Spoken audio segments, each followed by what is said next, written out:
आणि मग वरती आता जेव्हा तुम्ही गिर्यारोहण करायचात तेव्हा पाणी, अन्न आणि समजा अडकलं तर काय? आता मुख्य म्हणजे गिरीभ्रमण, आपण ज्याला हायकिंग म्हणतो मराठीमध्ये, ते गिरीभ्रमण करताना पाणी हे तर पाहिजेच. आम्हाला पहिली शिकवण मिळाली की तुम्हाला तुमच्याजवळ शेवटपर्यंत म्हणजे घरी येईपर्यंत पाणी ते वॉटर बॉटलमधलं उरलेलं असलं पाहिजे. पण गड किल्ल्यांवर किंवा नाल्यांवर पण पाणी चांगलं असायचं. तेव्हा एवढं पोल्युशन एवढं नव्हतं असल्यामुळे ते पाणी मिळायचं. जे खाण्याचं मात्र आम्ही कॉमन कोणीतरी काहीतरी करायचं, म्हणजे आम्हाला प्रत्येकाला काय आणायला जमायचं असं नाही. पण आमचे 1-2 कॉलेजचे मित्र छान होते, त्यामुळे त्यांच्या घरी भरपूर त्यांना मिळायचं बरोबर. परिस्थिती बदललेली आहे, बॅकग्राऊंड थोडीशी बदललेली आहे. पूर्वी हे गिरीभ्रमण, गिर्यारोहण ऑर्गनाईज करणाऱ्या संस्था होत्या मुंबईतल्या. म्हणजे जसं मी सांगितलं, गिरीवार होतं, क्लाइंबर्स क्लब होतं, हॉलिडे हायकर्स होते, पुण्याचं BOBP होतं. आता गिरीप्रेमी संस्था पुण्यातली आज ॲक्टिव्ह संस्था आहे. पुण्यातली नाही तर ती आज जगातली म्हणायला हरकत नाही की त्यांचे आज गिर्यारोहक सगळे हिमालयावर उच्चांग शिखर गाठत आहेत, त्यांचा विक्रम आहे. पण हे संस्थामार्फत होत होतं, संस्थेचे संस्कार त्या मुलांच्यावर होत होते.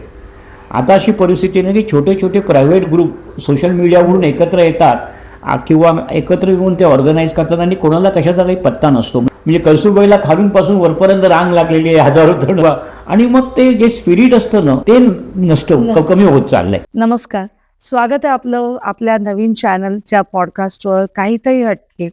आज आपण भेटणार आहोत दिघे काका काकूंना.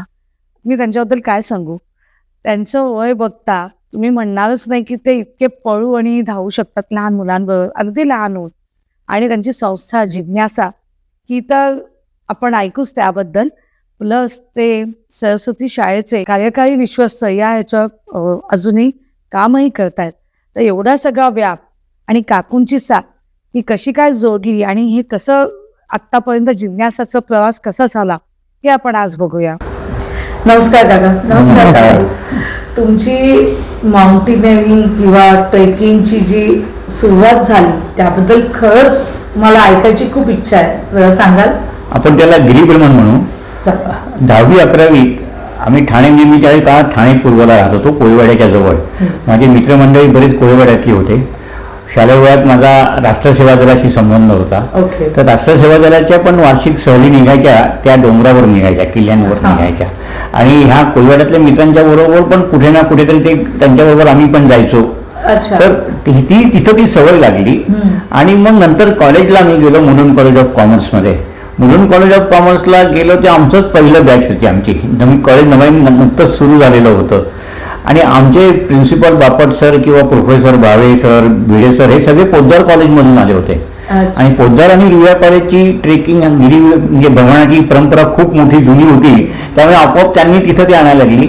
आणि मग जेव्हा ट्रेकिंगचा विषय निघाला तेव्हा तो थोडक्यात म्हणजे वाचरात लंगडी काय शाणी असं म्हणून मला जो काय तुटपुंजा अनुभव होता म्हणून त्याचा हायकिंगचा सेक्रेटरी केला आणि आम्ही कॉलेजच्या हाईक सुरू केल्या. या रुईया आणि रुपारेल, त्या काळात रुपारेल कॉलेज खूप ऍक्टिव्ह होतं, त्यामुळे तसं ती हायकिंगला मग ती सुरुवात झाली आमची. आणि मग काकू तुमची कशी झाली? कारण त्या काळी तर म्हणजे बायका साडी नेसून कॉलेजला जायचं, असं माझा हे अनुभव आहे. म्हणजे आई वगैरे इव्हन शाळेत पण आम्हाला 11वी असताना साडी होते. हो, आमच्या शाळेला फक्त. आणि साडी नेसून आम्ही जायचो. आणि मग कॉलेजला जेव्हा आलेलं तेव्हा साडी जरी नाही तरी पण मग त्याला पंजाबी ड्रेस नव्हतेच, म्हणजे पंजाबी ड्रेस हा प्रकारच नव्हता मुलींमध्ये. मग स्कर्ट ब्लाऊज किंवा फ्रॉक वगैरे, मग स्कर्ट ब्लाऊज असे लांब लांब स्कर्ट असायचे आमचे. आणि आम्ही स्कर्ट ब्लाऊज घालून शाळेत जायचो, कॉलेजला जायचो. त्यामुळे हायकिंगला जायचं म्हणजे मुळात पहिला प्रश्न आला कपड्यांचा, की कपडे कुठून मिळायचे. मग कधी भावाचे, कधी असे कोणाचे करून पॅन्ट, असे कुठला शर्ट, कुठेतरी पॅन्ट, शूज असे कुठेतरी कोणाचे मागून, असं आम्ही करून मी सुरुवात केली. आणि पहिले भीमाशंकरला जायला चान्स मिळाला, म्हणजे संधी मिळाली. तर मी ह्यांना विचारलं कसं जायचं, मी चालत, आम्हाला काय कळलं. मी आणि माझी एक मैत्रीण विजया गाद्रे, आम्ही दोघीजणी गेलो. आणि मग आईला भीमाशंकरला म्हणून आईने परमिशन दिली. वडिलांची पूर्ण हे होता, विरोध होता. वडील नाहीच म्हणत होते, नाहीच जायचं. पण आईने परवानगी दिली आणि गेलो. कॉलेजचे सर आणि आता नंतर पूनम सिंघवी बापट सर आणि हरियालीचे त्यांनी संस्थापक, आम्ही हरियालीच्या, तर ते घरी येऊन त्यांनी परवानगी काढली माझ्या वडिलांची. की नाही परवा आम्ही आहोत असं वगैरे करून. ते एक होतं की जर सर वगैरे आहेत तर मग जरा आई बाबांना दिलासा असायचा.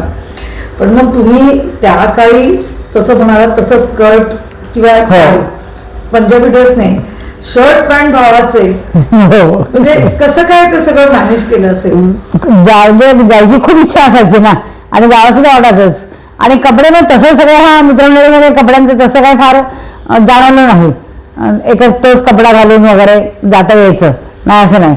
मग ॲडजस्टमेंट तशा केल्या आणि मग सुरुवात केली जायला. मग आवड निर्माण झाली. आणि मग कॉलेजच्याच मित्रांबरोबर कॉलेजचे सर आमचे काय काय आमच्याबरोबर यायचे. कपड्यांचा प्रॉब्लेम मोठा होता, कारण त्याला असं दुसऱ्या कोणाचे कपडे मागणार ना, पण मग ह्या मित्रांचे कपडे सुद्धा आम्ही घालायचो. दोघी जणी आम्ही होतो, दोघींनाही लागायचं निदान. आणि टॉप काहीतरी ह्या असायचं, म्हणजे याच्यावरचा असा फ्रॉक टाईप असा किंवा शर्ट हे. आणि मग पॅन्ट घालायची मागण्यांची कोणाची तरी, गंजी होती अशी सैल म्हणा, लांब म्हणा. पण ते घालून आम्ही हाईकला रेग्युलर जायला सुरुवात केली. चप्पल बुटांचं काय केलं? त्या काळात तर नाही, त्या काळामध्ये सँडल्स का चपला घालून जाणारी मुलं पुष्कळ होती. अच्छा. त्यातल्या त्यात आम्ही जरा थोडंसं रेग्युलर जायला लागल्यावर मुंबईहून चोर बाजारातून आम्हाला सिनियर्स जे होते त्या काळातले, कारण हे करत असताना आमचं ठाण्यातलं शिवराय मंडळ हे याच्याशी पण संबंध आला. ते जे गड किल्ले बाबासाहेबांच्या बरोबर फिरायचे, त्यांच्याबरोबर जायला लागल्यानंतर त्यामुळे हंटर शूज चोर बाजारात मिळतात एवढी आम्हाला दीक्षा मिळाली होती. त्यामुळे अक्षरशः 8-10 रुपयात ते बूट मिळायचे चोर बाजारात जाऊन. त्यामुळे ते बूट आम्ही घालायला लागलो. मग हंटर शूज हे आमचं पहिलं गिअर म्हणायला हरकत नाही. आणि मग वरती आता जेव्हा तुम्ही गिर्यारोहण करायचा तेव्हा पाणी, अन्न आणि समजा अडकलं तर काय, ह्याचं कसं काय सगळं नियोजन केलं? कारण फोनही नव्हते पूर्वी. नाही, आता मुख्य म्हणजे गिरीभ्रमण, आपण ज्याला हायकिंग म्हणतो मराठीमध्ये, ते गिरीभ्रमण करताना पाणी हे तर पाहिजेच. आम्हाला पहिली शिकवण मिळाली की तुम्हाला तुमच्याजवळ शेवटपर्यंत म्हणजे घरी येईपर्यंत पाणी ते वॉटर बॉटल मधलं उरलेलं असलं पाहिजे. पण गड किल्ल्यांवर किंवा नाल्यांवर पण पाणी चांगलं असतं. एवढं पोल्युशन ओळख नव्हतं असल्यामुळे ते पाणी मिळायचं. जे खाण्याचं मात्र आम्ही कॉमन कोणीतरी काहीतरी करायचं, म्हणजे आम्हाला प्रत्येकाला काय आणायला जमायचं असं नाही. पण आमचे 1-2 कॉलेजचे मित्र छान होते, त्यामुळे त्यांचे घरी भरपूर त्यांना मिळायचं बरोबर. तर त्यामुळे त्या मित्र मग आणायचं. म्हणजे शिरा, म्हणजे आमचा जोगळेकर नावाचा अंबरनाथचा मित्र होता, तो शिरा भरपूर घेऊन यायचा. अच्छा. मला आई त्या घारगे करून द्यायचे, लाल माझी आई तिखट मिठाच्या पुऱ्या करून द्यायचे. म्हणजे असं ते होऊन एकमेकात ऍडजस्ट करून ते व्हायचं सगळं त्याच्यामध्ये. आणि तेव्हा हा छंद म्हणून जोपासला गेला. तेव्हा म्हणजे फार त्याच्या मागे ग्लॅमर नव्हतं आलेलं. कॉलेजमध्ये आम्ही जात होतो, कारण खरंच ते सगळं मुख्य क्रेडिट आहे ते आमच्या प्रिन्सिपल बापट सरांना आणि भिडे सरांना, की त्यांनी आम्हाला काही पुष्कळ प्रोत्साहन दिलं. म्हणजे कॉलेजमध्ये मॅक्झिमम नियम आम्ही मोडले असतील, पण त्यांनी आमच्या प्रत्येक वेळी आम्हाला कव्हर केलं. म्हणजे एक साधी गोष्ट सांगतो, म्हणजे हे आम्ही म्हणतो पण आम्ही दोघे कॉलेजमध्ये एकत्रच शिकत होतो. चंदेरीच्या हाईकला आम्ही तेव्हा खेकडे पकडून आणले. ती फॅशन होती, खेकडे पकडून आणायची ती फॅशन होती. आणि आणले, आणि मी घरी जाऊन ते नंतर कॉलेजमध्ये आल्यानंतर हिच्याकडे तो डबा दिला, त्याच्यात जिवंत खेकडे होते ते सगळे. हिनी तिच्या मैत्रिणीने सांगितलं की आम्ही त्याचा पिक्चर मॅटिनी शो बघायला जातोय, तर हा माझा डबा आईने दिलाय, तो तू खा. मी तिला माझ्या आईचं आवडायचा डबा, काय जे असायचं ते. तर मला धारप नावाची मैत्रीण होती, तर तिला म्हणलं की आम्ही चाललो बाहेर, तर तू डबा आज खा, म्हणजे मला रिकामा नको न्यायला, हे नको न्यायला भरलेला. तर तिला मी खात. लेडीज रूममध्ये गेलो ना, लेडीज रूममध्ये मग तिने डबा उघडला आणि सगळे ते खेकडे भरा सुटले, पळायला लागले. आणि जे आरडा आणि ते झाले, बापरे, या सगळ्या गुजराती मुली जास्ती म्हणून कॉलेजमध्ये. आणि त्या इतक्या घाबरल्या, सगळ्या बाहेर सैरा पळायला लागल्या. कोणी वरती खुर्चीवर चढलं, सोफ्यावर चढलं. आणि मी बाहेर ना अशी खिडकीतनं त्या गंमत बघत होते सगळी, काय चाललंय असं सगळं. पण मग प्रिन्सिपलला मला खूप ओरडले. म्हणजे पण फक्त मला काय म्हणाले की ठीक आहे, तुम्ही हे केलं, खरं एवढा मोठा गुन्हा केला, रस्टिकेट केलं असतं एखाद्या दुसऱ्यांनी रस्टिकेट केलं, आमची खूप बापट आमची बाजू घेतली. आणि मला की तुम्ही त्या तिथे हजर राहायचं ना, आणि सांगायचं काही होणार नाही, बघा मजा. ते कसं हा अशा गमती रेग्युलर आम्ही मग ट्रेकिंग जे हाईक्स जे करायला लागलो ना, तर आम्हाला सगळं टाइम टेबल कळायचं की आज पुढल्या रविवारी कोणाची आहे की रुपारेल कॉलेजची आहे, मग आता रुया कॉलेजची आहे, कीर्ती कॉलेजची आहे, मग आमची आहे. हे सगळ्या कॉलेज मुंबईच्या मुलांना कळायचं. प्रोफेसर असायचे आमच्या बरोबर, आणि ह्याच्यातून पुष्कळ शिकलो. म्हणजे आम्ही जरी कॉमर्सला असलो, तुला आता माहिती आहे की आम्ही नंतर 25 वर्षांनी विज्ञान क्षेत्रात काय फिरलो, याचं मूळ कुठे असेल तर ते त्यावेळेस लॉ कॉलेजमधली किंवा व्हीजेटीआय मधली मुलं त्यांचे प्रोफेसर आम्ही वाटेत जाताना गप्पा मारायचो तेव्हा खूप काही विज्ञानाचं कळलं. म्हणजे ह्या इनडायरेक्टली गोष्टी खूप आम्हाला समजत गेल्या. त्याच्यामुळे आम्हाला नुसतंच गिरीभ्रमण नाही तर त्याच्यामुळे आम्हाला आमच्या जगाचं ते पण मिळत गेलं आणि निसर्गाचं ज्ञान मिळत गेलं त्याच्यातून. तुम्हाला साधारण दोघांना हे गिर्यारोहण करायला 50 वर्ष झाली आहेत? 55 वर्ष. 70 साली सुरू केलं आणि 70 अजूनही साली तुम्ही करताय. अजूनही जातो. ह्याचं रहस्य काय? नाही एक तर फिजिकल फिटनेस हा पाहिजेच म्हणजे त्याला काही पर्याय नाही आहे असं नाही. पण फिजिकल फिटनेस बरोबर माइंड म्हणजे जिद्द मला वाटतं ती हिच्यात असते कारण हिचा फिजिकल फिटनेसशी तसा संबंध फार नव्हता, स्पोर्ट्स नव्हता. हां पण ही जिद्दीवर चालायची. मी त्यावेळेस तर आम्ही तिला रडी म्हणायचो की काय नाही करत पण नाही पण ती पोचायची. आणि पोचल्यानंतर प्रत्येक वेळी असं म्हणायचं की नाही आता हे शेवटचं आता मी काय येणार नाही तुमच्या काय मी नादी लागणार नाही. पण परत शुक्रवार उजाडला की अरे माझ्या मागल्या म्हणजे ते परत काय तेच सवय अंगवळणी पडलेल्याच्या तुम्ही. आणि तसे गिर्यारोहणामध्ये ना कळत न कळत नियम खूप घातलेले असतात. म्हणजे आपण जरी एकत्र गेलो तरी आता आम्ही खूप एकमेकांचं खूप सगळे चांगले वागायचे. म्हणजे कधी असा कधी प्रॉब्लेम कधी कुठल्याही ह्याच्यामध्ये आमच्या ग्रुपमध्ये असा काहीच आला नाही. आम्ही अगदी मी एकटी समजा गेले दोघीजणी आम्ही गेलो तरी आणि मग ते समजून झालं आणि कोणी कोणाचं सामान उचलायचं नाही बरं का. मग मी खूप रडायची हे सांगतात तसे थोडंसं तरी घ्या ना थोडा वेळ तरी घ्या ना माझी सॅक खूप जड झाली आहे मला चालवत नाही आहे मला चढवत नाही आहे. पण एकही मुलगा ऐकायचा नाही हे तर अजिबातच नाही. तुझी तू घे आणि चढ नाही तर बस तिथेच. त्यामुळे सवय झाली की नाही आपण आपलं सामान घेतलं पाहिजे ते चढवलं पाहिजे. जितकं सामान आपल्याला घेता येईल आपण घेऊन चढू शकू तितकंच सामान घेऊन जायचं. हा एक धडा आम्हाला आपोआप प्रत्येकाला मिळत गेला की नाही आपलं आपण सामान आपलं सांभाळता आलं पाहिजे. आणि मग खाणं पिणं पाहिजे अगदी आणि कपडे लत्ते. आणि तिथे काय डोंगरावर तुम्हाला कोणी बघत नाही त्यामुळे मेकअप हे ते दागिने हे ते काही नाही असं आहे हे असं जायचंच. वेळ पैसा आणि तुमचं वैयक्तिक आयुष्य त्याचबरोबर प्रोफेशनल लाईफ जे कामाचं स्वरूप हे सगळं तुम्ही कसं काय बॅलन्स आणि मॅनेज केलं या सगळ्या? एक तर माझं सांगतो मी माझा व्यवसाय सुरू केला. तो व्यवसाय पण वेगळ्या प्रकारचा होता. आमच्या घरामध्ये मागच्या 7 पिढ्यांमध्ये कोणी व्यवसाय किंवा जर केला ते धंद्यात पडले म्हणजे खरोखरच पडले असं आमच्या 1-2 काका आजोबांचं मी ऐकलं होतं. पण हे त्याचं मी परत सांगतो ह्याचं मूळ परत गिर्यारोहणात आहे. अच्छा. कारण काय आहे की गिर्यारोहणात आम्हाला आव्हान स्वीकारायला शिकवायला हे शिखर आपल्याला करायचं आहे म्हणजे आपल्याला करायचं आहे त्याच्यानंतर ते करायचं आहे. तेव्हा व्यवसाय करायचं मी कॉलेजमध्ये असतानाच ठरवलं. आमचा एक मित्र शिपिंग कॉर्पोरेशनमध्ये होता राजू नरसिंह. आम्ही कॉलेजला असताना त्याच्याकडे जायचो तेव्हा त्या शिपिंग कंपनीचं वातावरण वगैरे ते सगळं मला ते आवडायला लागलं त्या ह्याच्यामध्ये की अरे हे काहीतरी वेगळा व्यवसाय आहे. आणि मग मी त्याच्यातच हे केलं 1-2 वर्ष असंच त्याच्यात अनुभव घेतला आणि मी माझा स्वतःचा म्हणजे वयाच्या 23व्या वर्षी मी माझा स्वतःचा व्यवसाय सुरू केला.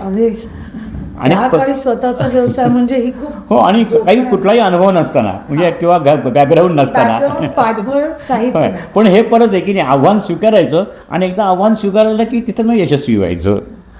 आणि आता हिचं स्ट्रेट फॉरवर्ड आता ते बँकेतली नोकरी लागली ते सगळं म्हणजे माझं त्या मनाने खरंच इझी झालं की BCom झाल्यावर मला लगेच नोकरी मिळाली.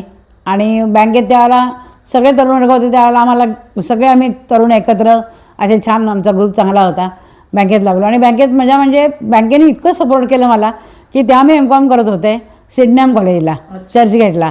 मग 1 वर्ष झालं होतं माझं आणि मला इंटरव्ह्यूला इथे बोलावणं आलं.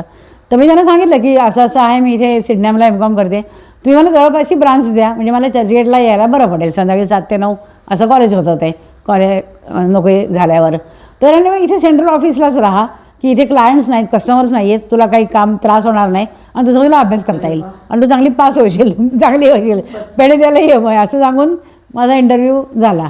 आणि मग तिथे नोकरी सुरू झाली. MCom मी झाले पूर्ण झाले आणि मग आमचं लग्न झालं. हे झाल्यावर मी बँकेत असताना तेव्हा ह्यांचा व्यवसाय सुरू होत होता झालाच नव्हता. आणि मग माझ्या वडिलांनी अट घातली होती की याला नोकरी नाही धंदा तर ह्याच्याशिवाय लग्न झालं म्हणून वडील तयार नव्हते. एकतर ब्राह्मण आणि निसिकेपी हा जरा प्रकार थोडासा झाला वडिलांना नापसंत होतं सगळं हे यांचं स्थळ.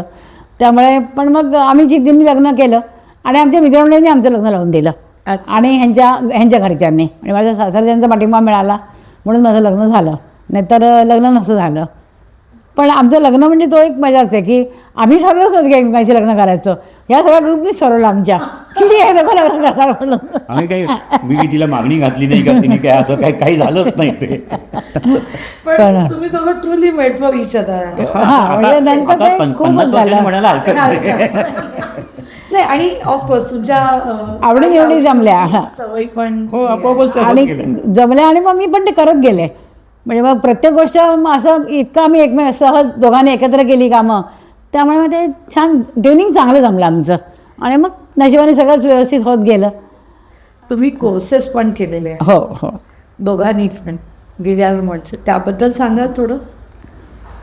काय आहे गिर्यारोहण करण्यासाठी तुम्हाला शास्त्रोक्त प्रशिक्षण पाहिजेच. अच्छा त्यामुळे त्याच्या अगोदर आमची सुरुवात झाली पहिली रॉक क्लाइम्बिंग कॅम्पने. अच्छा मुंबईतली प्रतिष्ठित संस्था गिरिविहार, त्यांना 50 म्हणजे 1950 साली सुरू झालेली. तर त्यांचे जे सिनियर्स होते ते हे प्रशिक्षण द्यायचे. त्याच्यानंतर मी मुंबई विद्यापीठातर्फे नैनितालला रॉक क्लाइम्बिंगचा कोर्स करायला गेलो होतो. त्याच्यानंतर आम्ही मग परत मुंबई विद्यापीठातर्फे, त्यामुळे युनिव्हर्सिटी हायकर्स क्लब ॲक्टिव्ह होता. मग युनिव्हर्सिटीतर्फेच आमचं सिलेक्शन होऊन आम्ही बेसिक कोर्स केला. मग मनाली इथे Basic western mountaineering. Mountaineering institute होती WHMI, तिथं केला. ते 1974 साली. 1970 साली आमचं झालं ते 73 साली आम्ही कोर्स केला त्या ह्याच्यामध्ये कॉलेजमध्ये असताना. आणि हे सगळं स्कॉलरशिपवर झालं आमचं. म्हणजे आम्हाला कॉलेज आणि युनिव्हर्सिटी यांनी मदत केली सगळे त्यावेळेस. त्यावेळेला 300 रुपये फी होती फक्त. आता 3000 फी आहे. तर त्या 300 रुपये फीमध्ये सुद्धा वडील कुणाकडेच पैसे नसायचे. आणि हा म्हणजे तर काय अगदी वेळा छंदा ना, हे नाही त्यांना पसंतच नव्हतं. त्या ते काय पैसे द्यायला तयार नव्हते. फक्त एकच झालं की ते रेल्वेमध्ये होते, त्यामुळे त्यांनी मला रेल्वेचा पास दिला पठाणकोटपर्यंत. ती सोय झाली. आणि युनिव्हर्सिटीने पैसे भरले आमचे. युनिव्हर्सिटीने आम्हाला रेकमेंड केलं म्हणजे या कोर्ससाठी मला आणि माझ्या मैत्रिणीला आणि ह्यांना. तर आम्ही दोघेजण हे असे आम्ही मग युनिव्हर्सिटीतर्फे गेलो. आणि बाकीची मजा आम्हाला मित्रांनी केली, कॉलेजनी केली, कॉलेजच्या सरांनी केली. प्रिन्सिपल बाबड सरांनी माझ्या वडिलांना सांगितलं की तुम्ही काय काळजी करू नका, चांगली गोष्ट आहे, चांगले जातील. मग त्या दुसऱ्या मैत्रिणीचे आईवडील पण आई रेल्वेत होते. मग ते आम्हाला मनालीपर्यंत पोचवायला आले. 2 दिवस राहिले. यांच्या ताब्यात दिला आम्हाला. यांचा कोर्स झालेला होता त्यावेळेला. आणि मग आम्ही सोलो ट्रेकिंग केलं तिकडे. आम्ही सगळ्यांनी तिघांनी ट्रेकिंग केलं. सांगतो म्हणजे त्यावेळेस त्याच्या येण्याच्या अगोदर लेडीज कोर्स सुरू होण्याच्या अगोदर आमचा जेंट्सचा कोर्स संपला होता. Boys course. महिनाभर तिथं मी होतो. त्यामुळे मी चांगला ॲक्लमटाईज झालेलो होतो की हां म्हणजे आता एक महिना मी तिथं जाऊन ऑलरेडी आम्ही फ्रेंडशिप पीक वगैरे म्हणजे तसंच राहिलो होतो. पण ह्या नुकत्याच मुंबईहून आलो. आम्ही सी लेवलवरनं गेलो माझ्या होतो. त्या वयात मला इतक्या हवा की नाही आता आपल्याला तुम्हाला ॲक्लमटाईज व्हायला पाहिजे म्हणून दुसऱ्या दिवशीच आम्ही रोहतांग पासला चालत जायला. म्हणजे त्या काळात मनाली, आता रोहतांग पासला गाडी जाते, बस जाते, कार जातात. पण त्यावेळेस आम्हाला मनालीतून चालत जावं लागलं. हॉस्टेलला राहिलो होतो तिथल्या आणि तिथून चालत गेलो. पाऊस हे करून वरती जाताना म्हणजे शेवटी राल्ला फॉल चढताना पाऊस सुरू झाला. त्याच्यातूनही आम्ही सरळ वरती स्नोफॉल चढत सुरू गेलो. झाला. एक वेळ अशी आली की मडीच्या अगोदर ह्या दोघी मुली ह्या इतक्या त्या सॅप त्याच्यावर राहते आणि ते थंडी आणि बर्फ. मुंबईतून आलेल्या एकदम त्यांना तिथं 12,000 फुटावर तिथं ते सैनिकांनी बघितलं. आपलं गुडघ्यापर्यंत बर्फ होता. बॉर्डर पोलीस तिकडं जे होते गुडघावर बर्फ काय जायचा. त्यांनी खाली आलं आणि मग ह्यांना अक्षरशः उचलून घेतलं आणि वरती त्यांची जेव्हा त्यांच्या कॅम्पला जी भट्टी होती त्या भट्टीत टाकलं म्हणायला हरकत नाही. आणि त्या रोपनी आम्हाला फटके मारले आमच्या पायाला ते गरम होण्याचं. कारण इतकं आम्ही गारठलं होतो ना, म्हणजे हा सगळा माझा आगाऊपणा होता. ते एका रात्री त्यांना एका दिवसात घेऊन जायचं. पण तो त्या अनुभवाने बरंच काही शिकलो मात्र त्या ह्याच्यामध्ये. असा अनुभवात त्याने खूप म्हणजे त्या बायकांनी आमचे शूज काढले, सॉक्स काढले, कपडे काढले, हे केलं. आम्हाला गरम शेकोटीजवळ बसवलं, गरम गरम चहा एवढा मोठा प्यायला दिला, जवळ असं पूर्ण हे दिलं आम्हाला, सुकं केलं. आणि मग आम्ही जरा थोडंसं बोलायला लागलो, म्हणजे थोडंसं बघायला लागलो इकडे तिकडे काय झालं. पण ते फटके त्यावेळेला बरे वाटले असतील ना. हो, ते आवश्यक असतात. सगळे बधिरच झालं होते पाय. आम्हाला कळतच नव्हतं मारतात ते. असं नाही पण यांची पुढची स्टेज होते ना, म्हणजे फ्रॉस्ट बाईट होतं म्हणून ते करतात. तेवढं झालेलं नाही पण आम्ही सगळं नम झालेलो होतो त्या ह्याच्यामध्ये. पण तो आम्ही धडा खूप चांगला शिकलो. तो आम्हाला आयुष्यभर पुरला त्या ह्याच्या. म्हणजे गुडघाभर बर्फ असा गुडघा जायचा, मग तो काढायचा वरती, मग दुसरा गुडघा, दुसरा पाय, असं करत करत आम्ही खूप वाईट असं झाली होती. म्हणजे रडून सुद्धा काही फायदा नव्हता. कारण आम्ही थोडंसं पोचायला म्हणजे वरनं गेलो होतो. पण नशिबाने त्या लोकांनी आम्हाला बघितलं की असे आम्ही येतो आणि आम्हाला त्रास होतोय. त्यांचं पारा ते लोक आले आणि लगेच आम्हाला अक्षरशः उचलूनच नेलं, असं टाकलं असं अंगावर आणि नेलं. जिज्ञासाची सुरुवात कशी झाली? बिझनेसची सुरुवात आता हे सांगितलं, बिझनेस सुरू केला होता. आम्ही लग्न झालं, आमची मुलगी सतलज, तिचं नाव पण आम्ही सतलज ठेवलं होतं आणि ती थोडीशी मोठी झाली, जेव्हा 5, 6, 7 वर्षाची झाली तर आम्ही तिला घेऊन पहिला अगदी येऊरचा डोंगर किंवा मुंबऱ्याचे असं घेऊन जायला लागलो. हळूहळू आमच्याबरोबर तिची भावंडं म्हणजे माझे पुतणे भाची मंडळी त्यांना घेऊन जायला लागलो. मग सोसायटीतली Building बनलं. असं मग दुसरी तिसरीमध्ये तिच्या वर्गातले काही जण यायला लागले. असं करता करता आम्ही ते एकत्र जायला लागल्यानंतर 1992 साल हे टर्निंग पॉईंट होतं. 1992 साली आपण इंडियन माउंटेनिअरिंग फाउंडेशनची किंवा भारतीय गिर्यारोहकांची पहिल्या टीमनी ज्या एव्हरेस्ट सर केलं कमांडर कोलिनच्या, त्याला 25 वर्ष झाली होती. त्याच्यामुळे त्यांनी भारतभर दौरा केला. त्याच्यात त्यांनी मुंबईला पण केलं होतं आणि तेव्हाच आम्ही त्याच वर्षी आम्ही महाराष्ट्रामध्ये महाराष्ट्र गिर्यारोहण महासंघ, अखिल महाराष्ट्र गिर्यारोहण महासंघ स्थापन केला होता. माजी आमदार शाबीर शेख शिवभक्त ते आमचे अध्यक्ष होते आणि मी कार्यकारी अध्यक्ष म्हणून तेव्हा निवडलं गेलो होतो. तर त्यांचं स्वागत करताना त्यांना मी ठाण्यात पण आणलं आणि मग ठाण्यात चर्चा करत असताना त्यांनी आम्हाला ते कमांडर कोलिनं सांगितलं, असं बोलता की आता बच्चे लोगों को अभी ते तयार करना होगा, बच्चे लोगों के उनको लेके जाना होगा. हे त्यांचं बोलण्यात गप्पात आम्हाला कुठेतरी ते मनात आलं होतं आणि मग 92 साली आम्ही सतलजच्याच वर्गातल्या मुलांना घेऊन किंवा ह्याच्या म्हणून ते आम्ही येऊरला म्हणा ते सहल म्हणा त्याला काही आपण घेऊन गेलो. ती आमची 92 साली सुरुवात झाली तशी. नाही, खूपच सुंदर आहे. त्यात ऑलरेडी काकूंना पण एक अवॉर्ड मिळालेला फर्स्ट. हो, म्हणजे बेसिक कोर्स बरेच जण करतात. बेसिक कोर्सला तेव्हा मुली कमीच असायच्या एकतर मुळात. म्हणजे आमच्या कोर्सला पण मुली कमी होत्या. म्हणजे ह्यांच्या कोर्सला जेव्हा 50-50 मुलं असायची ह्याला, तर आमच्या कोर्सला जेमतेम 10-15 मुली असायच्या. म्हणजे ऑल ओव्हर इंडिया गुजरातमधनं 2 जणी आल्या होत्या, एक राजस्थानची आली होती, एक UP ची होती. अशा अगदी मोजक्याच मुली आम्ही होतो 1973 साली. नाही बरोबर आहे बेसिक कोर्सला. आणि मग ॲडव्हान्स कोर्सला पण कमीच मुली होत्या. मग मी 76ला ॲडव्हान्स कोर्स केला. जेव्हा मी बँकेत होते त्याला मग बँकेकडनं मला रजा पण मिळाली. महिनाभर स्पेशल रजा मिळायची त्याला गव्हर्नमेंट ऑफिसला म्हणजे बँकेला ॲडव्हेंचर स्पोर्ट्ससाठी. मग ती रजा घेऊन 1 महिन्याची रजा घेऊन मी उत्तर काशीला म्हणजे नेहरू इन्स्टिट्यूट ऑफ माउंटेनिअरिंगला जाऊन कोर्स केला, ॲडव्हान्स कोर्स केला. नेहरू माउंटेनिअरिंग इन्स्टिट्यूट हे इंडियन आर्मीचं त्या काळात संचालक नाही म्हणजे प्रमुख व्यक्ती ही इंडियन आर्मीची बॅकग्राऊंड आपल्याला असायची. आणि हा ॲडव्हान्स कोर्स म्हणजे आपण जर अकॅडमिक ह्याच्यामध्ये म्हटलं तर बेसिक कोर्स म्हणजे ग्रॅज्युएट, तुम्ही ग्रॅज्युएट झालात. ओके. आणि ॲडव्हान्स कोर्स म्हणजे तुम्ही पोस्ट ग्रॅज्युएट झालात. आणि बेसिक कोर्सला A ग्रेड मिळाली तरच ॲडव्हान्स कोर्स करता यायचा. ते नाही करता प्रशिक्षण यायचं. असतं. म्हणजे तिथं आम्हाला रॉक क्लाइम्बिंगमध्ये किंवा गिर्यारोहणामध्ये मुख्यतः रॉक क्लाइम्बिंगमध्ये पहिली शिकवण काय दिली तर 3 पॉईंट क्लाइम्बिंग. 3 पॉईंट क्लाइम्बिंग म्हणजे काय, तुमचे 2 हात आणि 1 पाय किंवा 2 पाय आणि 1 हात रॉकवर पाहिजेच. तुम्ही असे करून नाही चालणार किंवा पाय तुम्ही घेतला ना असं ते नाही चालणार. म्हणजे ह्या छोट्या छोट्या गोष्टी असतात. Safety first. कुठल्याही ह्याच्यामध्ये तुम्ही सेफ्टी फर्स्ट हे मुख्य असतं की असं ही सुसाईड नाही आहे किंवा काहीतरी आम्ही जीवा उदारून करायचं असं नाही आहे. त्यामुळे हे पण आम्हाला हे संस्कार असतात, ही शिस्त नसते. आणि हेच संस्कार आम्ही मग जिज्ञासाच्या माध्यमातून पुढील पिढीला दिले. म्हणजे आम्हाला जेव्हा आम्ही दोघीजणी जेव्हा बेसिक कोर्सला निघालो त्याला हा ऑलरेडी गेलेला होता कोर्सला तिकडे. पण आमच्या बाकीच्या मित्रांनी आमचा खूप ग्रुप चांगला होता. 15-16 जण होते. सगळेजणच या ट्रेकिंगचे आणि ह्याची आवड असलेले होते. मग ते लोक मुंब्र्याला एक हे आहे मुकुंद कंपनीच्या मागे वॉल आहे अशी आणि तिथे आपल्याला रॉक क्लाइम्बिंग करता येतं. वेस्ट फेस म्हणतात त्याला. आणि तिकडे रॉक्स पण आहेत. त्याला नेचर हे म्हणतात म्हणजे नॅचरली रॉक्स आहेत, त्याला नर्सरी म्हणतात. तर ते नर्सरी रॉक्स आम्ही चढायला जायचो आणि मग ही मुलं आम्हाला शिकवायची तिकडे जाऊन. म्हणजे ते आम्हाला छान त्यांनी आमच्याकडे प्रॅक्टिस करून घ्यायची. त्यांनी खूप प्रॅक्टिस करून घेतल्यामुळे मला A ग्रेड मिळाली. आणि मग बोरिवलीला पण संजय गांधी नॅशनल पार्कमध्ये कांदेरीच्या मागे मोठी वॉल आहे अशी नॅचरल वॉल आहे. मग ती वॉल पण आम्हाला चढायला लावायचं आहे. त्याच्यावर आम्हाला रॅपलिंग करायला शिकवायचं आहे. म्हणजे ज्या कोर्सला हे जे शिकवलं जातं हिमालयामध्ये माउंटेनिअरिंग इन्स्टिट्यूटमध्ये ते आम्हाला त्यांनी इकडे प्रॅक्टिस करून घेतली. मग रॉक क्लाइम्बिंगची प्रॅक्टिस घेतली, रॅपलिंगची घेतली. सॅक घेऊन आम्ही येऊरच्यापर्यंत वरपर्यंत कितीतरी मैल चालत जायचो सॅक घेऊन. म्हणजे ती प्रॅक्टिस घेतली. म्हणजे हा सगळं आम्हाला एकदम असं स्टॅमिना परफेक्ट केलं. आणि मग बाकी कपडे रक्त हे ते सगळे जे काय हे होते इक्विपमेंट हे सगळं ते सुद्धा सगळ्यांनी मिळवून दिलं. आणि मग आम्ही अशा तयारीनिशी गेलो.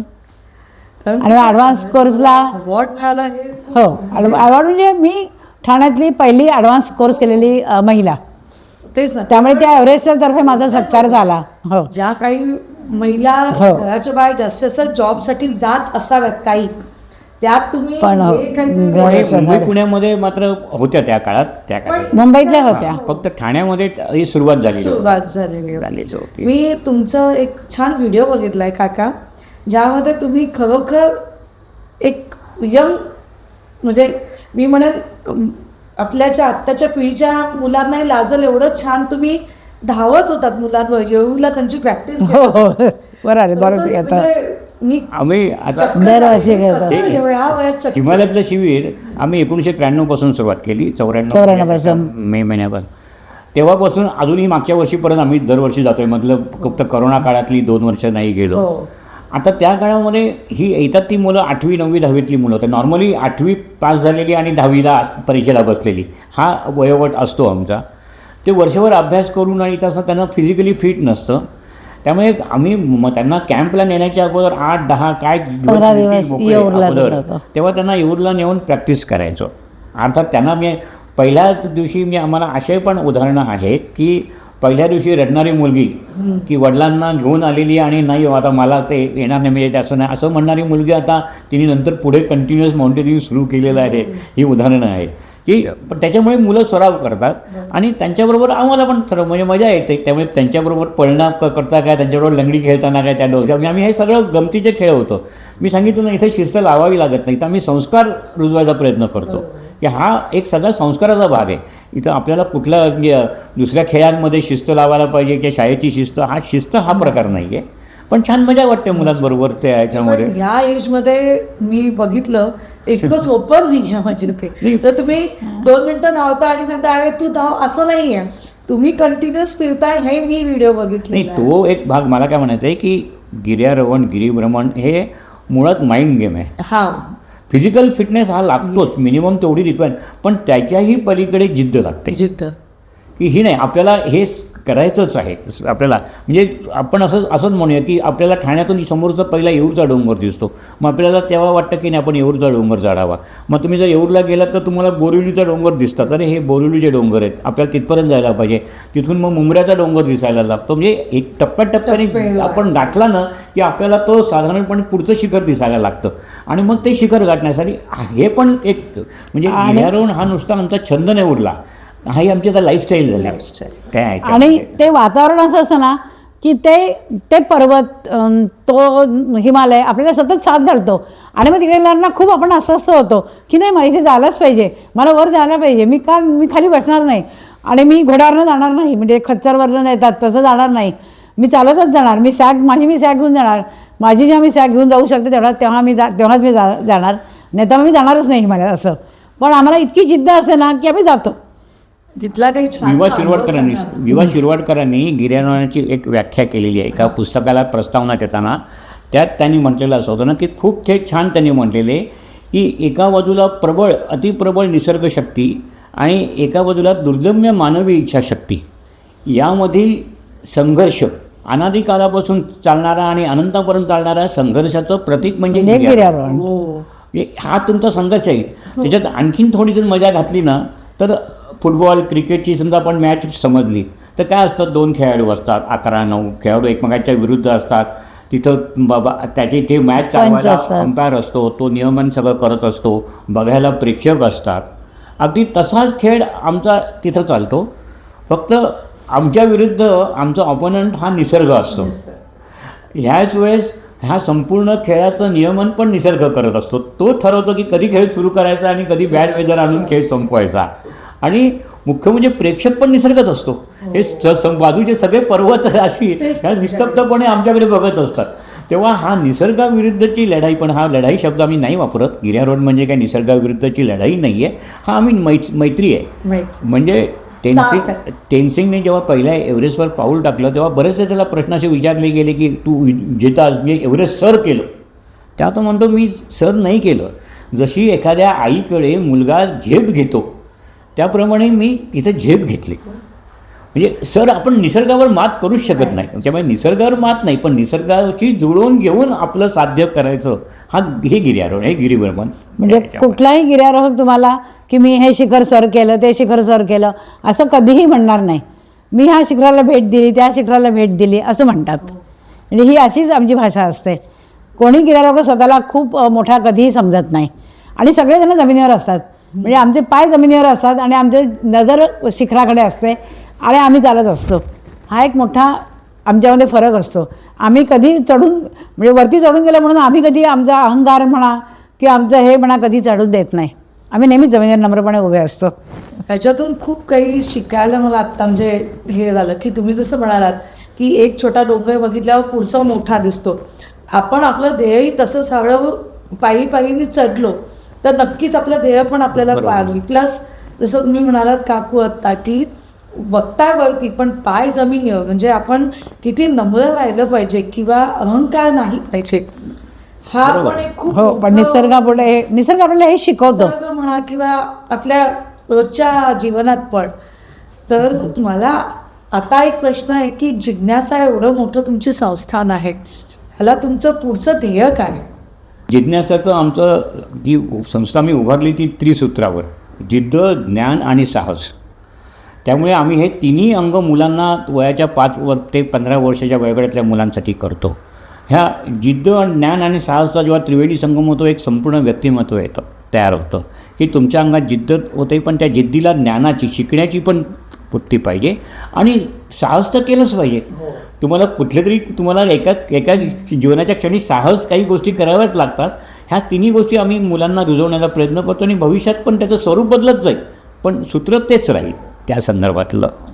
आत्ता तुम्ही ज्या ट्रेस घेताय त्यासाठी तुम्ही आपण तुमचा नंबर समजा फ्लॅश केला तर लोकांनी संपर्क साधला तर तुम्ही त्या मुलांना घेऊन जाता की हो, त्यांना जरूर. आम्ही प्रशिक्षण द्यावं लागतं आम्ही का तुम्हाला? नाही, प्रशिक्षण हे आत्ताचं जे काय नाही, सगळं अनुभवातलं शिक्षण आहे. मी परत म्हणतो की आम्ही संस्कार करतो, हो. हे शिक्षण. त्यामुळे आता 15 दिवसापूर्वीच आम्ही मुलांना लोहगडला घेऊन गेलो होतो. हो. तिथं अगदी साधी गोष्ट म्हणजे मला ती कळली पण नाही, पण एका पालकांनी मला पत्र पाठवलं, व्हॉट्सअपवर पत्र आलं त्याचं, आणि त्याच्यात त्यांनी सांगितलं होतं की माझी मुलगी रस्त्यावरून जाताना, मैत्रिणीबरोबर जाताना त्यांनी चॉकलेट खाल्लं आणि मैत्रिणीने चॉकलेटचा कागद खाली टाकतो, रॅपर खाली टाकला आणि तिने ते लगेच उचलला मैत्रिणीने त्या मुली, आणि तिने ते दप्तरात ठेवून ते घरी येऊन घराच्या कचऱ्याच्यात टाकलं आणि तिने ते वडिलांना.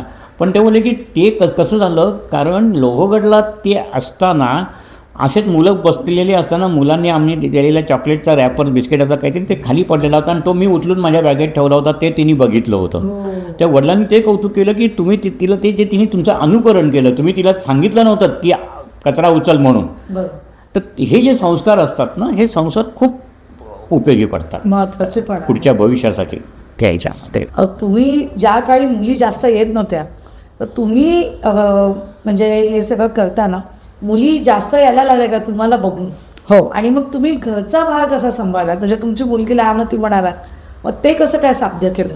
नाही, बरोबर आहे. माझी मुलगी लहान असताना आम्ही मुलीला घेऊन जायचो, मुलीच्या बरोबरच्या सगळ्यांना घेऊन जायचो, त्याला आम्ही दोघं असायचो. पण काय काय वेळेला असं व्हायचं की ह्यांचा व्यवसाय नवीन व्यवसाय सुरू केला होता ह्यांनी, आणि ह्यांना वेळ नसायचा आणि मला दुसरीकडे कुठे जावं लागलं ह्यांना घेऊन किंवा मुलीला पण जमलं नाही, तर मग हे मुलीला सांभाळायचे घरी आणि घरचं बाकी सगळं बघायचे. आणि मग मी ह्या मुलींना घेऊन किंवा मुलांना घेऊन कोर्सला जायचे, म्हणजे मी एकटी जायचे. इव्हन हिमालयातसुद्धा बऱ्याच वेळा मग मी हे नसताना एकटी गेलेली आहे. त्यावेळेला सतलज घरी असायची, मग म्हणजे सतलजला हे करायचं आहे. आणि मग ह्या सगळ्या मुलींच्या आयांचं म्हणणं काय असायचं, मॅडम तुम्ही आहात ना, मग आम्ही पाठवतो, तुम्ही नसलात की आम्ही नाही पाठवणार. त्यामुळे प्रत्येक वर्षी किती मी म्हटलं ना, मी ह्या वर्षी जाणार नाही. आम्ही 2 कोर्सेस करायचो, एक एप्रिल महिन्यामध्ये 10वीच्या मुलांसाठी स्नो स्कीइंग कोर्स आणि मे महिन्यामध्ये 7वी-8वीच्या मुलांसाठी ॲडव्हेंचर कोर्स. दोन्ही ह्याच्यामध्ये मुलं मुली एकत्र असायचे आणि आम्ही इथून ट्रेनने जायचो दिल्लीपर्यंत किंवा चंदीगडपर्यंत, आणि तिथून बसने मनालीला जायचो. आणि मनालीला 14 दिवसाचा कोर्स आम्ही हे करायचो. आणि मग त्या 14 दिवसाचं मुली सगळ्या माझ्यावर अवलंबून असायच्या, मुलं पण असायची अर्थात अवलंबून, पण मुलींच्या आयांचं पूर्ण विश्वास माझ्यावर होता, मॅडम तुम्ही आहात म्हणून आम्ही पाठवतो आहे. त्यामुळे दरवर्षी मुली खूप येत गेल्या, अशा होत गेलं. काकांनी पण तुम्हाला तितकीच चांगली साथ दिली. आणि एक मगाशी आपल्या गप्पांमध्ये एक हे आलेलं की तुमची मुलगी लहान होती, ती आजारी होती आणि हो. त्या काळी फोनही नव्हते, म्हणजे आता तरी मोबाईल आहेत, तेव्हा लँडलाईन पण नसायची. त्यावेळेला कसं काय सगळं मॅनेज केलं असेल? हे मुख्य म्हणजे काय होतं, आम्ही ठीक आहे नवरा बायको नंतर झालो, पण टीम स्पिरिट हा जे भान आहे ना, की आपण एखादं कुठलंही काम अंगावर घेतलं किंवा कुठलंही आव्हान स्वीकारलं ते एकत्र मिळून करायचं. आम्ही रॉक क्लाइम्बिंग करताना किंवा माउंटेनिंग करताना रोपने बांधलेलो असतो एकमेकांना. कोणी एकटा नाही, मी तो एक वेगळा प्रकार झाला, पण अदरवाईज आम्ही प्रत्येकजण रोपला बांधलेलो असतो. त्यामुळे काही सगळ्याच रोपमध्ये जे पार्टनर ते एकमेकांना सांभाळून घेत असतात. त्याला बिले आम्ही म्हणतो, की बाबा पुढचा पडला तरी त्याला धरून ठेवायचं. तसंच आमचं झालं होतं की आम्ही एका रोपने बांधलंय. बरं आमचं लग्न रजिस्टर झालं, आम्ही 7 फेऱ्या मारल्या नाहीत, पण आमचा हा रोप होता त्या रोडाचा, आम्ही तो बांधला गेलो होतो. त्यामुळे ते कुठलाही प्रॉब्लेम आला की तो आम्ही दोघं मिळून तो रेशमी बंधन म्हणजे रोपचं बंधन आम्हाला दोघांनाही छान होतं. तसं त्या बंधनात आम्ही पूर्णपणे अडकून पडलेलो होतो. हो, आणि त्यामुळेच इथपर्यंत तुम्ही इतकं छान जिज्ञासा आणि हे सगळं जिज्ञासा सांभाळला. आणि त्याच्या आधी मग मी एक्सपिडिशनला पण गेले. यांनी पण एक्सपिडिशन्स केल्या. एक्सपिडिशन्स म्हणजे खूप लहान वयात, म्हणजे मला खरं म्हणजे ते माझं सहकार्यांचं की लहान यंगेस्ट असताना मी लिडरशिप केली. ह्या सगळ्या गोष्टी त्या सगळ्या आपोआप जुळत येत गेल्या त्या ह्याच्यामध्ये. तसं आजच्या पिढीला तुम्ही काय सांगाल, काय संदेश किंवा काय एक छान मेसेज काय देऊ शकता तुम्ही? म्हणजे मला इच्छा आहे की तुम्ही द्यावात, कारण हे असंही बघणं हे भाग्य लागतं की ह्या वयात एवढं फिट राहून आम्ही सगळं करतो. म्हणजे एक्सपिडिशन्सपर्यंत तुम्ही करताय, आत्ता लोहगडला जाऊन आलात, म्हणजे आम्ही विचार नाही करू शकत की आम्ही आता एक मराठी कविता आहे, बिकट वाट वै वाट असतो, म्हणजे त्याच्यामध्ये तो कवी सांगतो दोपट मार्ग सोडू नको बाबा, सरळ मार्गाने येता. मी मुलांना ॲडवाईस करीन किंवा सगळ्यांना की तुम्ही तुमची वाट निवडा. त्या ह्याच्यामध्ये काय होतं, आता मी वयाच्या 23व्या वर्षी स्वतःचा बिझनेस सुरू केला. घराची बॅकग्राऊंड काही नव्हती, म्हणजे बिझनेसही पण सुरू केला आणि तो यशस्वी केला. म्हणजे या वयामध्ये टेक ऑफ घेतात इन 40sमध्ये, तेव्हा मी बिझनेसमधून रिटायर व्हायला लागलो होतो आणि यशस्वी होऊन. म्हणजे वयाच्या 38व्या वर्षी आम्ही सुरुवात केल्यानंतर, आता जर आम्ही 92 साली जिज्ञासा सुरू केली तेव्हा मी 40 पण नाही गाठली होती. आणि मग तेव्हा जेव्हा जिज्ञासाला वेळ द्यायचा तेव्हा मी बिझनेस करत होतो अर्थात, पण पुढल्या 10 वर्षामध्ये मी बिझनेस माझा कमी केला. माझ्या सहकाऱ्यांच्या हातात तो बिझनेस दिला आणि मग जिज्ञासा आपोआपच वाढत गेली. आता जिज्ञासाच्या पण जर तुम्ही ॲक्टिव्हिटीज बघितल्या, आम्ही सुरुवात ट्रेकिंगनी गिरीभ्रमणाने केली, पण आम्ही मग मुलांसाठी मुलांनी चालवलेलं शालेय जिज्ञासा हे मासिक, हिचा आमचा साहित्याशी काहीही संबंध नव्हता. पण ग्रंथाचे दिनकर गंगालांच्या मदतीने त्यांच्या गायडन्सखाली आम्ही ते नियतकालिक 20 वर्ष चालवलं होतं. त्याच्यानंतर आम्ही निसर्ग शिबिर, पर्यावरण विषयक उपक्रम केले. हा गणपतीचा जो उपक्रम जातो की गणपतीच्या विसर्जनामुळे तलावांच्यावर होणारा परिणाम हा आमच्या बालवैज्ञानिकांनी 1998 साली सादर केला होता. आणि त्याची चळवळीत रूपांतर झालं. म्हणजे एका शालेय विज्ञान प्रकल्पाचं लोकचळवळीत रूपांतर होणं आणि पुढे त्याला सरकारी मान्यता मिळून त्याला कायदे नियम होणं ही एकमेव घटना असेल. त्याच्यानंतर आम्ही सैनिकी शिक्षण सुरू केलं आणि ह्या सगळ्या आमचे मेजर गावंड सर होते, त्यांच्या मार्गदर्शनाखाली हे सगळं आमच्यासाठी नवीन होतं. पण ही आडवाट आम्ही घेत गेलो, पण ती पूर्ण करत गेलो. त्यामुळे आज माझी जिज्ञासाचे काही सैन्यात अधिकारी आहेत. आज आम्हाला त्याचा अभिमान वाटतोय. तर ह्या प्रत्येक गोष्ट आणि शेवटचं विज्ञान, आम्ही दोघंही कॉमर्सचे. विज्ञानाचा तसं आमचा 11वीला ऑफिशियली पेपर विज्ञानाचा दिला, पण मागे जसं मी मगाशी म्हटलं ना की कॉलेजमध्ये म्हणजे हाईकच्या वेळेस आम्हाला इतक्या लोकांशी संबंध आला होता. त्याच्यात वैज्ञानिक आणि हे चांगले लोक आमच्याशी मित्रत्वानी.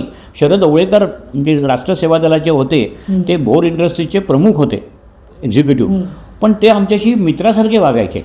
आणि आम्ही जेव्हा 18 वर्षाचं होतो तेव्हा मला किती कौतुक वाटायचं, अरे कंपनीचा एक मोठा अधिकारी आपल्याशी एवढा मित्रत्वाने वागतोय. तर आज आम्ही पण जेव्हा मुलांशी वागतो ना, आमच्या मनात पण ते जातं नाही आपली मित्रच आहेत आता.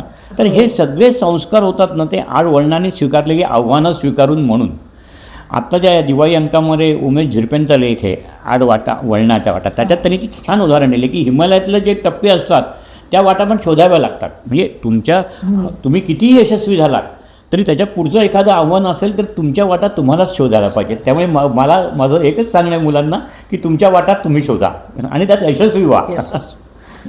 आणि माझं एकंदरीत असं म्हणणं असेल की स्त्रिया स्वतःला फार कमी लेखतात आणि त्या स्वतःला काम दुय्यमच राहतात.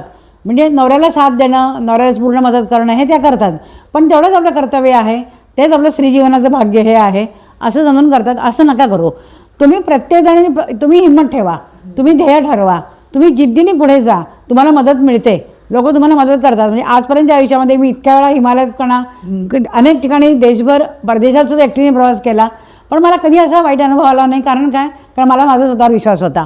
आणि तो विश्वास कशामुळे आला की मला हे असं हायकिंग आणि माउंटेनिअरिंग करून आला. गिर्यारोहणाने मला हे दिलं, काय दिलं की आत्मनिर्भर व्हायचं. आत्मनिर्भरपणे जेव्हा तुमच्या प्रत्येक व्यक्तीमध्ये येईल त्याला हे जे फालतू जे सगळीकडे चालतात मुलामुलींचे किंवा काय प्रकार, हे आपोआपच बंद होतील, आपोआप कमी होतील.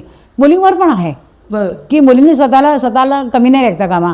आता मी तुम्ही म्हणता तसं माझी मुलगी सतलज 8 वर्षाची होती आणि खूप ताप होता तिला आणि खूप बरं नव्हतं तरी, आणि अन्नपूर्णा बेस कॅम्पचा आमचा हे ठरला होता, एक्सपिडिशन ठरली होती, ट्रेक. आणि मग हे मला म्हणाले नाही जा तू, काही होत नाही, मी सांभाळतो तिला. आणि मग माझ्याकडे तेव्हा जास्ती मुली पण नव्हत्या खऱ्या, 4-5 मुलं आणि आम्ही दोघी यायला होतो. पण मी गेले अन्नपूर्णा बेस कॅम्पला. मग मी दार्जिलिंगचा पण कोर्स केला, ट्रेक केला संडकपूरचा. नंतर मी याचा कोर्स केला, आपण कैलास मानसा याचा कोर्स केला. म्हणजे असे आम्ही बरेच एक्सपिडिशन्स किंवा हिमालयाचे ट्रेकसुद्धा अदर दॅन आम्ही दरवर्षी मुलांना घेऊन जातो एप्रिल आणि मे महिन्यामध्ये. आणि मग आम्ही मोठी मंडळी सगळी आम्ही जुलै ऑगस्टला जातो. आणि मग त्याला आम्ही वेगळे कोर्सेस करतो, वेगळ्या ठिकाणी ट्रेकिंग करतो. असं पण इतके वर्ष केलं. त्यामुळे बराचसा हिमालय आमचा बघून झाला. या जिज्ञासामुळे, चिल्ड्रन सायन्स काँग्रेसच्या नॅशनलमुळे अख्खा देश बघून झाला. सगळ्या राज्यात आम्ही राहून आलो. अनुभव मिळाले, खूप अनुभव मिळाले चांगले, खूप चांगली माणसं चांगल्या भेटले, गोष्टी झाल्या. माणसं चांगली मोठी माणसं मोठे बघायला मोठे सायंटिस्ट. म्हणजे हे मोठाले सायंटिस्ट म्हणजे अगदी अब्दुल कलाम, हो. डॉक्टर अनिल काकोडकरांपर्यंत, जयंत नार्वेकर, हे मोठे शास्त्र आमच्या गुरुगुरूंनी आमच्याशी बोलायचे तेव्हा हो, आम्हाला म्हणजे आम्ही वाटायचं. पुण्याला आम्ही होस्ट होतो आणि आम्ही ऑर्गनाईज केली होती children science Congress all over इंडियाची, नॅशनल चिल्ड्रन सायन्स काँग्रेस. आणि मग त्याला अशी सकाळी पहिल्या दिवशी सगळी शोभायात्रा निघते. सगळ्या प्रत्येक राज्यातली मुलं येऊन उभे राहतात, स्वतःचा त्यांचा ड्रेस कोड घालून, प्रत्येकाचा असतो वेगळा तसा. आणि मग आम्ही सगळी अशी फेरी मारतो की चिल्ड्रन सायन्स काँग्रेस सुरू झाली आणि आता 5 दिवस चालेल अशी. आणि मग मी उभी होते आणि मी तेव्हा आम्ही होस्ट होतो ना, मी उभी होते आणि बघत होते की लोक कसे नीट उभी आहेत का, मुलं नीट उभी आहेत का, काय करतायत असं सांगत, असं मागे असं उभे होते. तेवढ्याच मागणं अब्दुल कलाम आले आणि माझ्याशी बोलायला लागले, hello madam, are you a teacher, असं इतकं स्मूथली, इतका त्यांचा मृदू आवाज होता, अतिशय सॉफ्टली. आणि त्याने हात पुढे केला. मी एवढी घाबरले की त्याने असं हात पुढे केल्यावर की काय म्हणजे एकदम असे अचानक बोलायला. आणि मी अशी वळले आणि हे बोलतात माझ्याशी, असं झालं. मला अजय लक्ष नव्हतं या बाजूला. आणि बोलायला लागले आणि म्हटलं की नाही, I am not a teacher, I am a organizer आणि we have organize all this event. तर हो, व्हेरी नाईस असं. आणि मग मी बोलायला लागले, पण तोपर्यंत तितक्यात बाकीचे सगळे शिक्षक धावत आले पुढे त्यांच्याशी बोलायला आणि हात मिळवायला. पण आमच्या एका उस्मानाबादच्या टीचरने, शिक्षकांनी माझा फोटो काढला त्यावेळेला. म्हणजे इतके मोठे लोक, म्हणजे सर सांगतात तसं की इतके मोठे लोक आम्हाला खरोखर इतके भेटले आणि इतके आमच्याशी चांगले वागले की आम्हाला ही जी शिकवणूक आहे ही कॉलेजपासून आम्हाला मिळाली की तुम्ही चांगलं काहीतरी काम करताय, you are doing very good job. आणि हे आम्हाला तेव्हा कळत गेलं की इतर मुलांना सांभाळून घेणं आपण, आणि ह्याच्यात स्पर्धा नसते. आणखीन एक गोष्ट की गिर्यारोहणामध्ये कधीही स्पर्धा नाही आहे. मी पुढे गेलो, मी पहिला आलो म्हणजे त्याचं कौतुक नाही. जो मुलगा शेवटच्या मुलाला घेऊन वरती जाईल तो पहिला मुलगा, असं ते आपोआप एक समीकरण आहे गिर्यारोहणामध्ये. त्यामुळे स्पर्धा नसल्यामुळे आणि इतरांना सगळ्यांना समजून घेण्यामुळे टीम स्पिरिट आमचं वाढलं, निरीक्षण शक्ती वाढते, सहनशक्ती वाढते, तुम्हाला सगळ्याला डिसिजन घेण्याची पॉवर येते. म्हणजे ह्या मुलांना आम्ही काय देतो, म्हणजे काय मिळतं, ते ह्या सगळ्या गोष्टी मिळतात. मुलांना आपोआप कळते, अरे बाहेर स्नोफॉल होते मग काय कपडे घालायला हवेत, अरे आता थंडी म्हणजे ऊन पडले बाहेर तेव्हा आपण कोट काढायला हवा किंवा काय, असं हे मुलांना आपोआपच ते शिक्षण निसर्गाच्या सानिध्यात राहून मिळत जातं आणि मुलं छान तयार होतात. आणि मग मुलं आमच्याकडे येऊन राहायची, कायम आमच्याकडेच पडलेली असायची. आता हे सगळं आपण तर खूप चांगलं, खूप मनमोहक. आत्ताचं वातावरण काय सांगताय? म्हणजे नाही, आता वातावरण चांगलंच आहे. आता जास्तीत जास्त मुलं तरुण जायला लागले, पण परिस्थिती बदललेली आहे, बॅकग्राऊंड थोडीशी बदललेली आहे. पूर्वी हे गिरीभ्रमण, गिर्यारोहण ऑर्गनाईज करणाऱ्या संस्था होत्या मुंबईतल्या. म्हणजे जसं मी सांगितलं, गिरीवार होतं, क्लाइंबर्स क्लब होतं, हॉलिडे हायकर्स होते, पुण्याचं BOBP होतं. आता गिरीप्रेमी संस्था पुण्यातली आज ॲक्टिव्ह संस्था आहे, पुण्यातली नाही तर या जगातली म्हणायला हरकत नाही की त्यांचे आज गिर्यारोहक सगळे हिमालयावर उच्चांग शिखर गाठतायत, त्यांचा विक्रम आहे. पण हे संस्थामार्फत होत होतं, संस्थेचे संस्कार त्या मुलांच्यावर होत होते. आता अशी परिस्थिती नाही की छोटे छोटे प्रायव्हेट ग्रुप सोशल मीडियावरून एकत्र येतात किंवा एकत्र येऊन ते ऑर्गनाईज करतात आणि कोणाला कशाचा काही पत्ता नसतो. म्हणजे काही किंवा व्हिडिओ बघतो ना, अरे हे गिरीभ्रमण आहे का जत्रा आहे, म्हणजे कळसूबाईला खालूनपासून वरपर्यंत रांग लागलेली आहे, हजारो जण बघतायत किंवा, आणि मग ते जे स्पिरिट असतं ना ते नसतं, कमी होत चाललंय. म्हणजे फक्त जायचंय मजा स्वतःपुरतं हां. आणि मग त्याचं पावित्र्य नाही राखायचं. आज महाराजांचे गड किल्ले हे हा आपला म्हणजे धर्माचा म्हणजे आपला वारसा आहे आज महाराष्ट्राचा. पण तुम्ही तिथं जाऊन जर वेडावाकडं काही करत बसला तर काय तसं हे होणार आहे. खूप करतात हे आम्ही म्हणजे तसं आहे ना, हे बदलत चाललंय. आणि ह्याच्यासाठी संस्थांची शिस्त आणि हे पाहिजेच त्यांच्या, म्हणजे या ऑर्गनाईज ग्रुप असं. आता ॲडव्हेंचर टुरिझम हा एक वेगळाच प्रकार निघाला. म्हणजे ठीक आहे, त्याच्यामुळे लोक जास्तीत जास्त हिमालयात जायला लागलेत, पण ते त्याच्यामागे मग ती आम्ही आता सांगितल्याप्रमाणे रोहतांग पासला मनालीपासून 15-20 किलो वजन उचलून गेलो होतो. आता तुम्ही कारने रोहतांग पासला जाऊन पोहोचतात आणि मग तिथं जाऊन फोटो काढणार. येस, म्हणजे आता रोहतांग पास झालं, पण आता एव्हरेस्ट पण आता अशीच परिस्थिती झाली आहे की ॲडव्हेंचर टुरिझमच्या नावाखाली आता एव्हरेस्टच्या एक्सपेडिशन आखल्या जातात. तुम्ही एक स्पेसिफिक अमाऊंट दिली की जी 50-60 लाख 70 लाख काही असू शकते, की ते तुम्हाला एव्हरेस्टवर नेऊन आणतात. मग त्याच्यातलं धाडस काय आणि म्हणजे साहस काय त्याच्यामध्ये आणि अनुभव काय. हां, मग काही म्हणजे ते फोटो काढण्यापुरता होतं. तुम्ही फेसबुकवर इंस्टाग्रामवर आणखीन सगळ्या सोशल मीडियावर तुम्ही फोटो टाकू शकता. बस. पण त्याचं जे महत्व आहे किंवा तुम्ही जसं म्हणालात तसे जे संस्कार आहेत हो. ते होत नाही आहे. म्हणजे मी विचारणार होतं की पूर्वीचं आणि आत्ताचं तुमचं जे आहे ते नक्कीच मला हा फरक जाणत असेल. पण तुमच्याकडे जी मुलं येत आहेत त्यांच्यापैकी असा काही अनुभव छान आहे का की ती खूप पूर्वी तुम्ही त्यांना घेऊन गेला होतात आणि आता बऱ्याच वर्षानंतर भेट झाली आणि ती खूप म्हणजे अशी कितीतरी उदाहरण आहेत, कितीतरी. मी मगाशी सांगितल्याप्रमाणे आज आमच्या सैन्यामध्ये आमचे अधिकारी आहेत, त्यात एक मुलगी पण आहे, म्हणजे सैन्यात अधिकारी आहे. आज आमचे कमीत कमी म्हणजे आम्ही पुस्तक छापलं होतं तेव्हा 18 मुलं होती, पण ते 2008 साली जास्त वाढले. कमीत कमी 40 मुलांनी PhD पूर्ण केलेली आहे. तिथं आमच्या बालविज्ञान परिषदेमध्ये ज्यांनी आमच्या भाग घेतला होता. असे जास्ती म्हणजे प्रत्येक क्षेत्रामध्ये, म्हणजे साहित्य क्षेत्रामध्ये आज आमच्या म्हणजे एकेकाळचे आमच्या शालेय जिज्ञासाचे संपादक आज मोठी भूमिका समीरा प्रत्येकाने स्पेस के तयार केले, स्वतःची ओळख तयार केलेली असे अनेक मुलं. आणि तेच आमचा आनंद येतो त्याच्यात, ती आमची संपत्ती. आणि म्हणजे ती मुलं लग्न ठरल्यावर आम्हाला सांगायला यायची की आमचं लग्न ठरलं. मग मुलं झाल्यावर बाळ झाल्यावर आम्हाला बाळ दाखवायला घेऊन यायची. मग त्याच्या आधी किती वेळा परीक्षा झाली मग सुट्टी लागून आमच्याकडे राहायला यायचे. हो, आणि मग किती वेळा त्यांच्या आई मला सांगायच्या की ऐकत नाही मधुरा आमचं माझं अजिबात, तुम्ही सांगून बघा ना तुमचं ऐकेल. इतकी अशा कितीतरी मुली आमच्याकडे ह्याला यायच्या. त्यांना आमच्याकडे यायला आवडायचं, राहायला आवडायचं. सर चला असं आपण जाऊयात ना कुठेतरी, छोटीशी हाईक करूयात.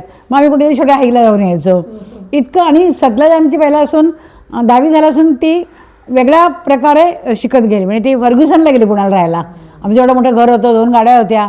पण ती बोलली नाही, मला इथे तुमची मुलगी म्हणून मी इथे ओळखली जाते, तिकडे तुम्ही माझे आईवडील म्हणून याल. आणि ती 12वीला बोर्डामध्ये आली, BAला पहिली आली, बोर्डामध्ये आली. आणि त्याने मग MA केलं गोखले इन्स्टिट्यूटला. मग त्यांनी लंडनला जाऊन हे केलं, MPhil केलं स्कॉटलंडला. आणि मग अमेरिकेला गेली, तिकडे MS केलं आणि PhD केलं. आणि आता ती प्रोफेसर झाली. म्हणजे आमच्या पुढे हा आदर्श आमची मुलगी लोकांपुढे आहे. म्हणजे आम्ही आमच्या मुलीला टाकून कसंही करून लोकांचं केलं असं नाही आहे. त्यामुळे ह्या सगळ्या पालकांना आमच्याबद्दल भयंकर आदर होता, विश्वास होता, आदर होता की बाबा हे लोक स्वतःच्या मुलीला इतकं छान घडवलं आहे, आपल्या मुलीलाही चांगले संस्कार होतील. आणि म्हणून हे सगळेजण आमच्याकडे सतत पाठवत राहिले की कुठलाही उपक्रम असो मुलं आमच्याकडे यायचे. काही मुलं म्हणजे आता जो एक मुलगा 11वीत आहे तन्मय महाजन म्हणून, तो वयाच्या 5 वर्षापासून आमच्याकडे सतत प्रत्येक उपक्रमात यायचा. एकही उपक्रम आमचा असं झाला नाही की तो आला नाही. मग तो सायन्सचा उपक्रम असो, साहित्यिक अंकाचा असो, नियतकालिकाचा, नाहीतर मग गड किल्ल्यावर जाऊ नाही तर हिमालयात जाऊ, तो नाही असं कुठला प्रोग्राम झालाच नाही आतापर्यंत. संस्कार तुम्ही अगदी. म्हणजे त्याला भयंकर आमच्याबद्दल, मुलांना आमच्याबद्दल खूप प्रेम आहे. मुलांना खूप आमच्याकडे यायला आवडतं, राहायला आवडतं. अजूनही अमेरिकन कुठूनही आले तरी आम्हाला भेटून जातात, आमच्या हे करून जातात. मुख्य हो, तोच खजीर आहे. हो, आम्ही श्रीमंत आहोत, खूप श्रीमंत आहोत आम्ही. आणि म्हणून मगाच्या ज्या प्रश्नाचं उत्तर त्याच्यात आहे की अजूनही मी एवढ्याला धावून पळू शकतो. हो, तो व्हिडिओ बघितला मला असं 2 मिनिटं खूपच असं भरपूर आलेलं की मी शक्यच नाही करू. आणि अजूनही मला सुद्धा ते मंकी क्रॉलिंग ना काय म्हणतात त्याला, हां, म्हणजे नदी रिव्हर क्रॉसिंग करतो ना आपण, तर दोन्ही नद्यांच्या दोन्ही काठावर झाडांना रोप बांधतात. तो रोप इकडे ह्या टोकापासून पूर्ण नदी क्रॉस करून ह्या टोकाला ज्या बाजूच्या झाडाला बांधतात दोन ह्याच्यामध्ये. आणि त्याच्यावरनं आपण कॅराबिनर लावून आणि असं दोन्ही हात आणि दोन्ही पाय करून मंकी म्हणतात त्याला, मंकी क्रॉलिंग, तसं करत जायचं असतं. हे मी अजूनही करते.